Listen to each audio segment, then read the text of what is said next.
So negative exponents.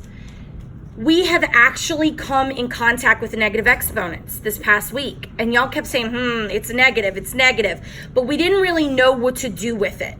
So today we're going to see what happens with a negative exponent. So if you recall, we've had problems like this. N to the 2 to the negative 3. And you worked this because what type of problem is this? Power to power, and you knew that you had to multiply the exponents, and you got this. And I told you to just kind of leave it as a negative for right then, right? In algebra, negative exponents are not good. They're considered a faux pas, if you've ever heard that French term, meaning it's not correct manners in algebra to leave a negative exponent in your answer. So since it's a faux pas, we are going to make sure that when we write anything with a negative exponent, that we change it to a positive exponent before we finish our answer. So today's lesson is, what do we do when we come in contact with a negative exponent? What is the rule that we have to execute? You kind of already know the rule, so I want to see if you can kind of come up with what's happening. So if you remember, if I gave you something like this, give me a second to write it. You saw that we were doing what? Multiplication. So what do we do with the exponents? Add them. So we would add 5 plus a negative 5, and we would get 0, which is the same as 3 to the 0 power, which is 1. So if that holds true, then if I gave you something like this, what would that mean? It would turn into a fraction. You're absolutely correct. I like last hour because Christopher Tarrant said, oh, it's like a mirror of the positive version. And I said, exactly.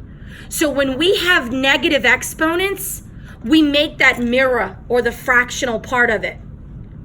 Now the rule applies to either side of the fraction. So if the negative exponent's on the bottom, where does it go? To the top. And if the negative exponent's at the top, it goes to the bottom. I think in math we have a word for that. Do you remember? It's right here, and I'm going to circle it because it's a big word. Reciprocal. So we reciprocate negative exponents. We don't leave them, okay? So if you look at the algebra rule, x to the negative b, can't have it. This is the same as this. Do you not agree? So if I wanted to flip it, what would it become? 1 over x to the b, and the negative would fall away. There's the mirror image, okay? So let's look at what that looks like in problems because it'll be a lot clearer. So go to exercise 1. So they're saying if you have this, 3 to the negative 5, and you see that and you say, cannot have this negative 5. So what is the rule? Reciprocate. So this will move and flip to the top of the fraction. So it will become 3 over 5 over 1. Do I need this 1? No. And I need to be okay writing fractions without the 1 on the bottom.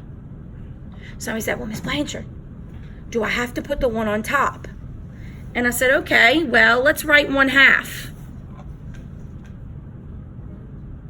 Does that look right? What is it missing? The 1. So when you write a fraction, do you leave the 1 off on the top?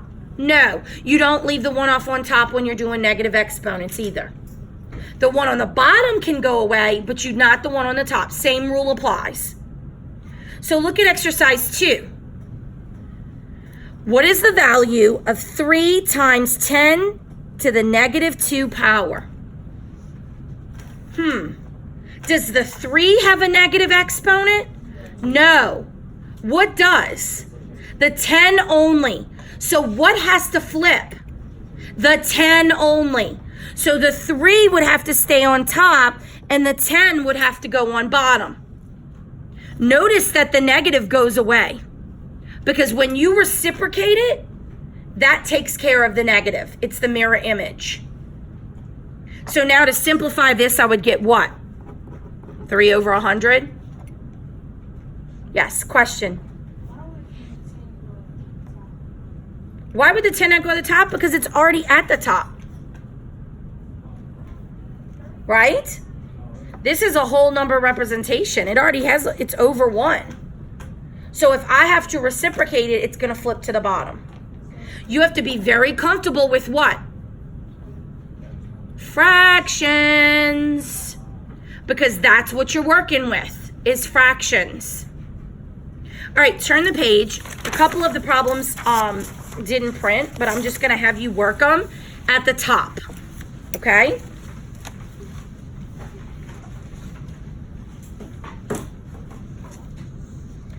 So let's try this one. 3 times 10 to the negative 5. What would that become? What has the negative? The 10. Does the 3? No, the 3 does not. So therefore, we're going to leave the 3 on top, and the 10 to the negative 5 will flip to the bottom. So you should get 3 over 10 to the 5th power. Which is what?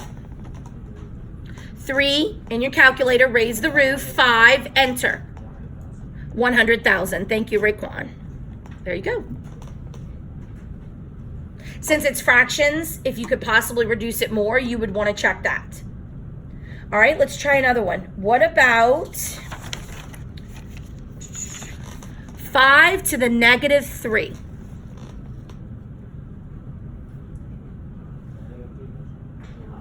What would we do? This is over 1, so we are going to flip this to the bottom, and you're going to get 1 over 5 to the 3rd power, which we know is 1 over 125, because we've memorized our perfect cubes and our perfect squares, right?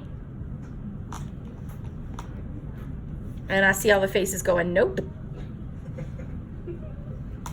But it would help.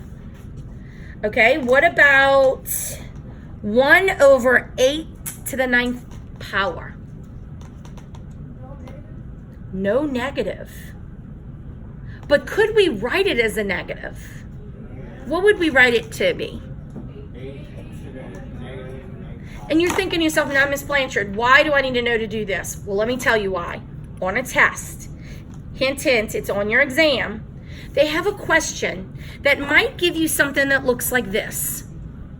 And they ask you, select all that apply, and you have to choose every representation that is equal to this. Is this equal to that? Yes, it is. So is 8 to the 9th power if we multiply it out and get a fraction or a decimal. Would that also be equal? Yes. So you'll have to pick like 2 or 3 different versions of this. So you need to be aware of what this looks like as a negative exponent as well. Okay? Because sometimes they might ask you, hey, write this as a negative exponent. And you need to know, okay, I just got to flip it back. That's all you need to know.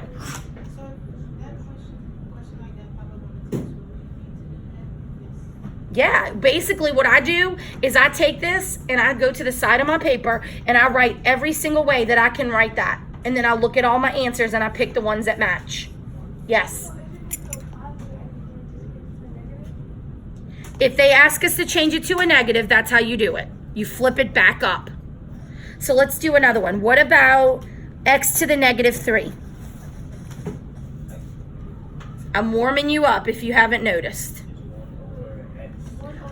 1 over x to the 3rd power. Very good. What about, let's do one more. 3 times 2 to the negative 4.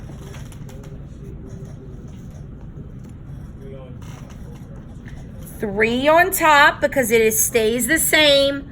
2 to the 4th. What is 2 to the 4th because you have that memorized? 16.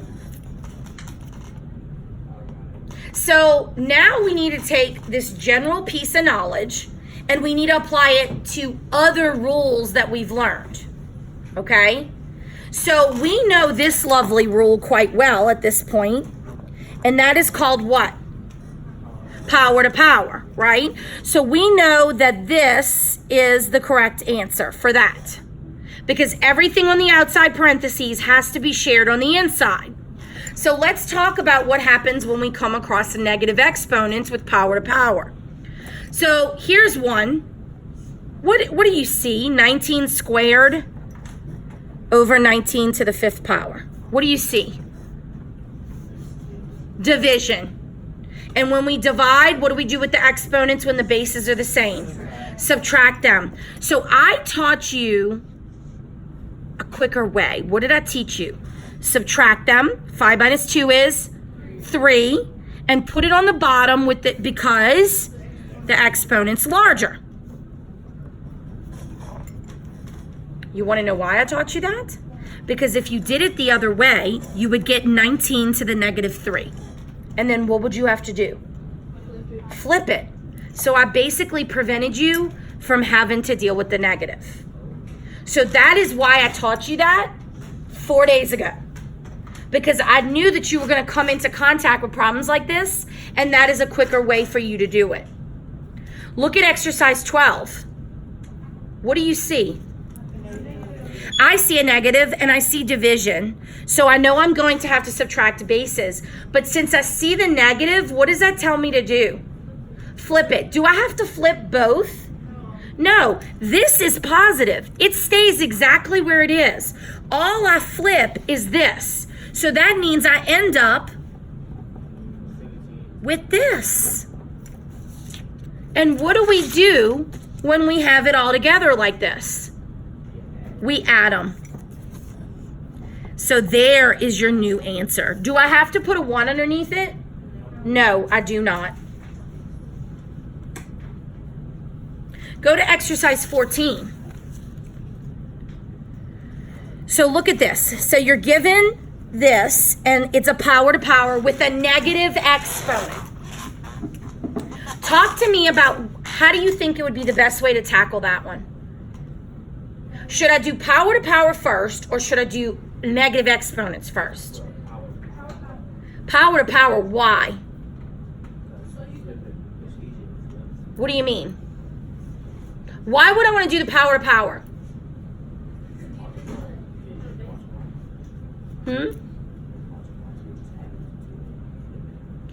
Sorta, but the whole purpose of power to power is that you're sharing that exponent.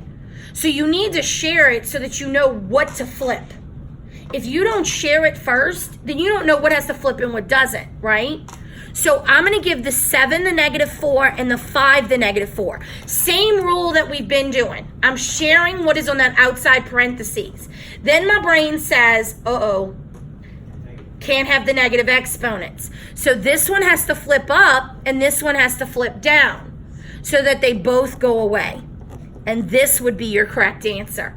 Can I simplify any more on this? No. Why? Their bases are different. Now, could I do 5 to the 4th power in my calculator? Yes. And I could do 7 to the 4th power in my calculator. And what would I get 5 to the 4th power?